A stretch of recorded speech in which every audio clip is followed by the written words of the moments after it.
कधीच नाही चुकणार तुमचे फेवरेट टीव्ही शोज झी5 सोबत, तेही एकदम फ्री।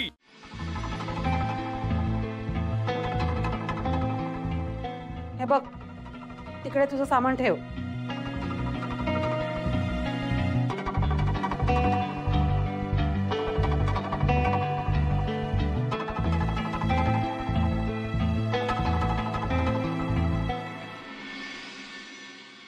हा तुझा बेड, कळलं? मला वरच झोपावं लागेल मॅम। होय, कारण तू मधूनच आलायस ना, खालचे बेड आधीच बुक होतात। चल तुझी बॅग वरती ठेव।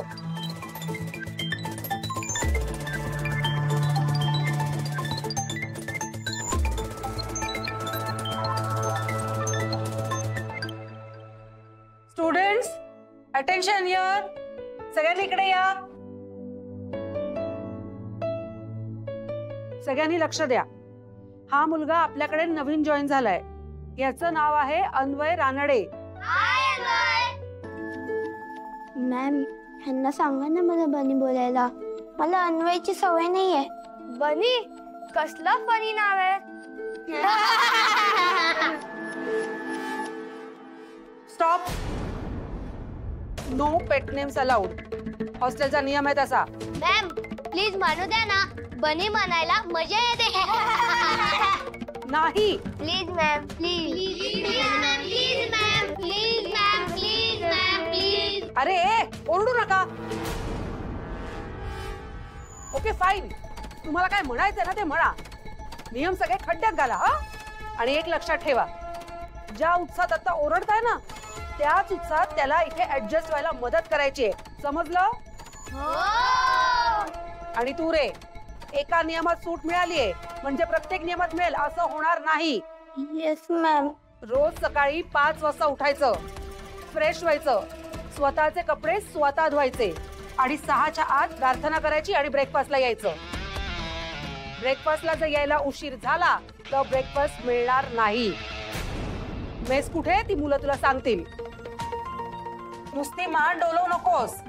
आता मी काय सांगते ते नीट ऐक। ब्रेकफास्ट झाला की 1 तास व्यायाम, 6:30 ते 7:30, त्यानंतर परत रूम वरती यायचं, फ्रेश व्हायचं आणि 15 मिनिटात रेडी होऊन 7:45ला शार्प क्लासरूम मध्ये पोहोचायचंय। Yes ma'am. 8 ते 12:30 शाळा, 12:30ला लंच ब्रेक होईल आणि त्यानंतर तुमच्या मुलांचा फेवरेट टाइम नॅप टाइम। 1 तास स्ट्रिक्टली झोपायचं, मग 2:30 ते 4 होमवर्क पूर्ण करायचा।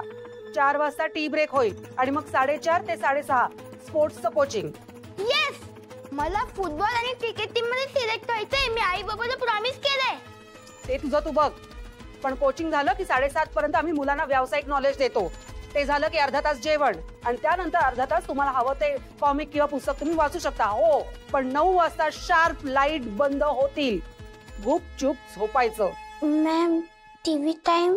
अरे हो, ते टीव्ही टाइम सगळ्यात महत्वाचा नाही का? टीव्ही फक्त रविवारी आणि तेही 1च तास। हे काही घर नाहीये तुमचं। आणि हो, मगाशी एक नियम सांगायचा राहिला, घरी रोज फोन करता येणार नाही, तेही आठवड्यातनं एकदा आणि तेही फक्त 10 मिनिटं। ब्रोशर मध्ये लिहिलं होतं। काय ब्रोशर मध्ये काय? काही नाही। तुझी चादर ठेवली इकडे, ती बेडवर घालून घे आणि झोपायची तयारी कर। Come on quick. 9 वाजता शार्प लाईट बंद होणार आहेत। आणि तुम्ही सगळे काय ऐकताय? तुम्हाला हे सगळे नियम नवीन आहेत का? तुमचा होमवर्क झालाय? सगळी कामं झाली आहेत? चला पटापट आवरून घ्या। Come on fast.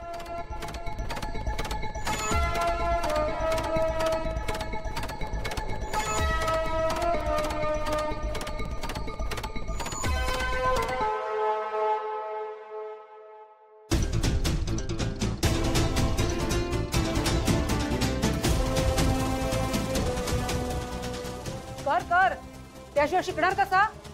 आई बाबा आधी मुलांना बिघडवतात आणि नंतर इकडे हॉस्टेलमध्ये पाठवतात। त्यांना सगळं शिकवायची जबाबदारी आमची आहे।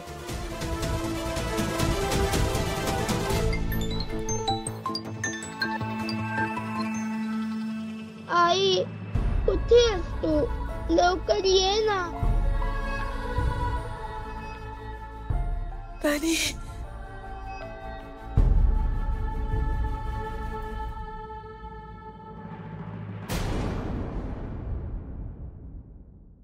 वहिनी बाहेर का थांबलीस? आज चल ना. हो हो.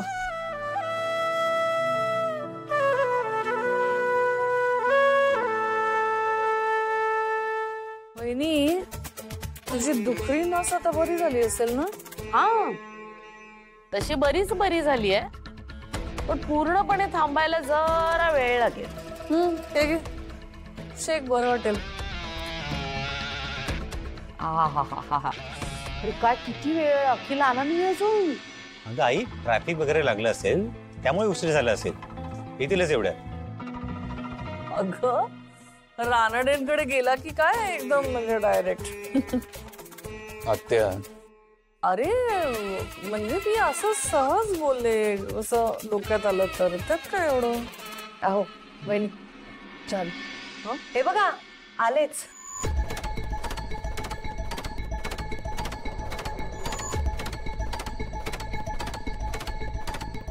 कसं झालं सगळं?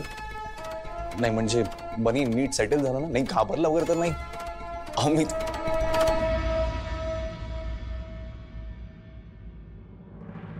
सॉरी, तुम्ही फ्रेश होऊन घ्या, आपण बोलू नंतर आरामात. आलेच.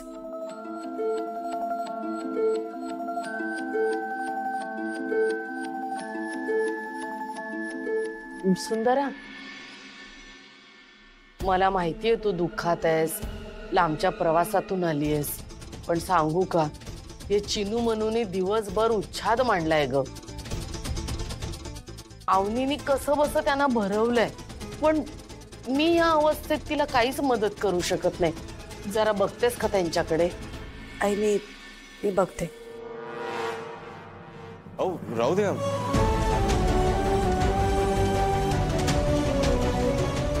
आई मी करेन नंतर, त्यांना कशाला? तू काम करतोयस ना? हो पण आई मी बघू का?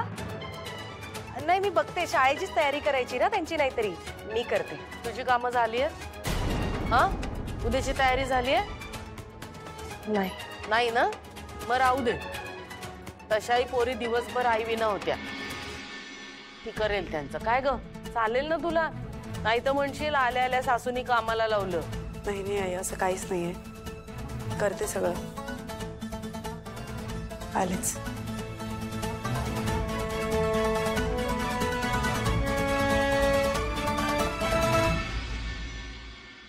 आई तू पण काय ग, ते ऑलरेडी दमून आल्या होत्या ना, मी केलं असतं नंतर.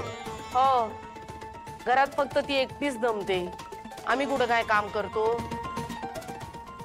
अवनी, ती डॉक्टरांनी दिलेली ट्यूब दे ग बाई, जरा थांबते का दुखणं बघते. आई झी5 ॲप डाउनलोड करा आणि पहा सर्व एपिसोड्स एकदम फ्री.